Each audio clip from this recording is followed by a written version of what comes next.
नमस्कार दोस्तों, आज हम गौतम बुद्ध की एक प्रेरणादायक कहानी सुनेंगे जो कर्म और जीवन की सच्चाइयों पर आधारित है। क्या आपने कभी सोचा है कि हमारी परेशानियों का कारण क्या है? क्या कर्म सच में हमारी हर एक गतिविधि पर नजर रखता है? इस वीडियो में हम इन सवालों का उत्तर खोजेंगे और जानेंगे कि कैसे बुद्ध के ज्ञान ने एक दुखी व्यक्ति की जिंदगी बदल दी।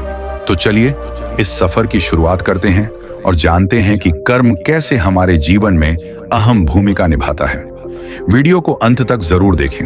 एक बार जंगल के पास एक गांव में अनिरुद्ध नाम का एक आदमी रहता था। जीवन उसके साथ क्रूर था, या ऐसा उसे लगता था। उसका मन भ्रम, निराशा और अनुत्तरित प्रश्नों का युद्ध क्षेत्र था। वर्षों के संघर्ष के बाद उसने गौतम बुद्ध नामक एक बुद्धिमान शिक्षक के बारे में फुसफुसाहट सुनी, जो पास के एक जंगल में ध्यान कर रहे थे। उत्तर पाने के लिए बेताब उसने उनसे मिलने का फैसला किया। जब अनिरुद्ध वहां पहुंचा तो उसने बुद्ध को बोधि वृक्ष के नीचे बैठे देखा। उनकी उपस्थिति शांत और स्थिर थी।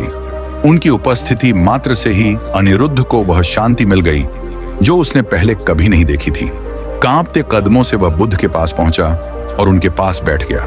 अनिरुद्ध, हे महानुभाव, मैं खो गया हूं। मेरा जीवन दुखों से भरा है और मैं चाहे कुछ भी करूं, कुछ भी ठीक नहीं लगता। मैं इन सभी समस्याओं का सामना क्यों कर रहा हूं? क्या यह कर्म के कारण है?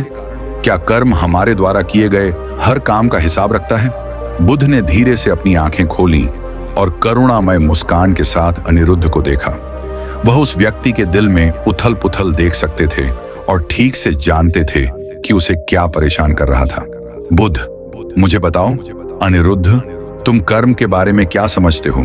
अनिरुद्ध, मैंने सुना है कि कर्म मेरे हर काम पर नजर रखता है, मेरे सभी अच्छे या बुरे कार्यों का रिकॉर्ड रखता है और उसके अनुसार मुझे दंडित करता है। बुद्ध की आंखें और भी नरम हो गईं, मानो अनिरुद्ध को अपने अंदर गहराई से देखने के लिए आमंत्रित कर रहे हों। बुद्ध, कर्म मेरे मित्र कोई अदृश्य शक्ति नहीं है जो बाद में आपको आंकने के लिए आपके हर कार्य का रिकॉर्ड रखती है। कर्म आपके कार्यों, शब्दों और यहाँ तक कि आपके विचारों का बीज है। आपका हर कार्य आपके जीवन की मिट्टी में एक बीज बोता है और ये बीज उगेंगे, या तो सुंदर फूल बनेंगे या कांटेदार झाड़ियां। बुद्ध, जैसे बीज से पेड़ बनता है वैसे ही आपके कर्मों से परिणाम बनते हैं।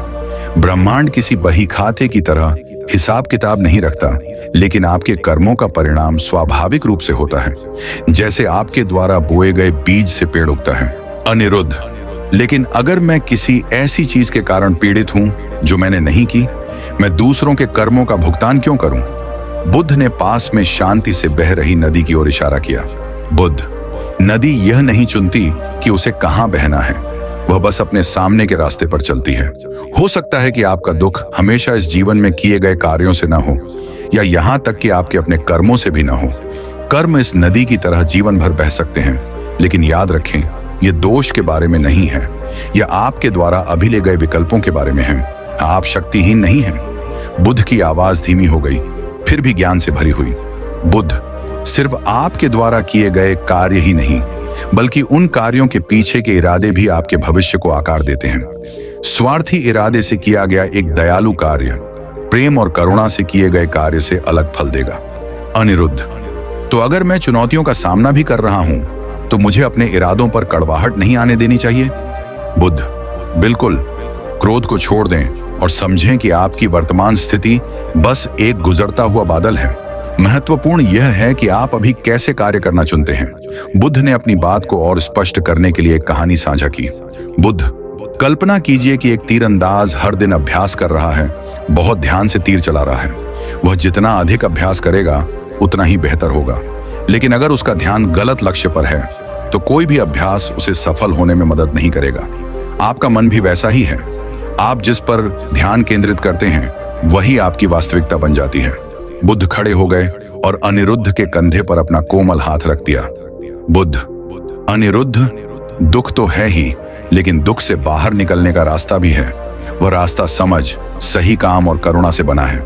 अपने भीतर देखो, अपने विचारों और कार्यों के प्रति सजग रहो। नियंत्रण की आवश्यकता को छोड़ दो और वर्तमान को गले लगाओ। अनिरुद्ध को लगा जैसे उसके दिल से एक बहुत बड़ा बोझ उतर गया हो। उसने बुद्ध को प्रणाम किया, शांति और समझ की एक नई भावना से भर गया। अनिरुद्ध: धन्यवाद भगवान बुद्ध, अब मैं समझ गया। कर्म कोई सज्जा नहीं है, यह एक सबक है, बदलने, सीखने और बढ़ने का मौका। बुद्ध: वास्तव में मेरे दोस्त, याद रखो, हर पल एक नया बीज है जिसे तुम बो सकते हो। बुद्धिमानी से चुनाव करो और तुम्हारा बगीचा फलेगा फूलेगा।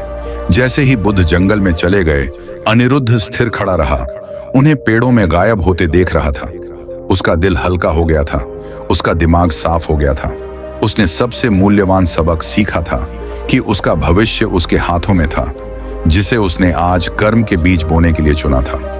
और इस तरह अनिरुद्ध ने सीखा कि कर्म कोई ऐसी शक्ति नहीं है जिससे डरना चाहिए, बल्कि यह एक ऐसा मार्ग है जिसका अनुसरण सावधानी और प्रेम के साथ किया जाना चाहिए। हम में से प्रत्येक व्यक्ति अपने कार्यों, इरादों और विचारों से अपने कर्म के बीज बोता है। आइए हम सभी ऐसे बीज बोएं जो हमारे जीवन और दुनिया में शांति और खुशी लाएं।